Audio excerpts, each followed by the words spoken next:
it's a generational thing. Like, I remember when my kids were young, one of the coolest things, and it was so fun, was to watch movies with them that I loved when I was younger, to watch them experience it for the first time, whether it's Star Wars or, name a thing. My daughter's into horror, so I got her into H.R. Giger. It's awesome when they get older too, because then you can watch like the rated R movies, like, oh, let's do Mad Max, and that's great. I freaking love it. And they're into it, and it's like, but this is the thing that I think Disney doesn't realize.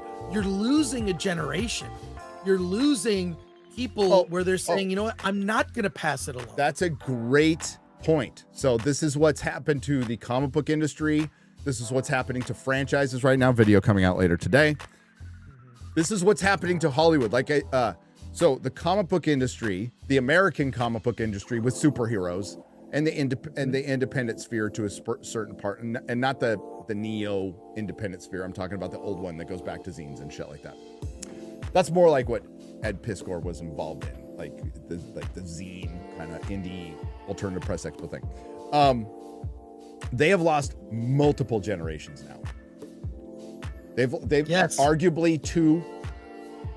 So, millennials were into comics and video games, and now it's just video games. Video games were destroying comics back in the 90s, okay, when the consoles come out. Like they were, but there was some crossover, and it worked for a while. And then what happened? The crossover didn't work.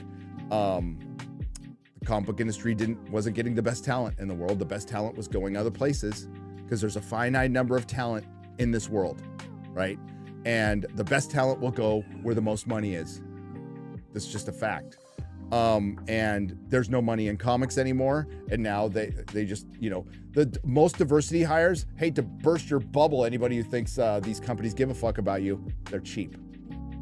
They're cheap. Yeah. And it's marketing. You're part of marketing now. Nobody gives a shit about the story you write. You're just part of the marketing department of a loss leader.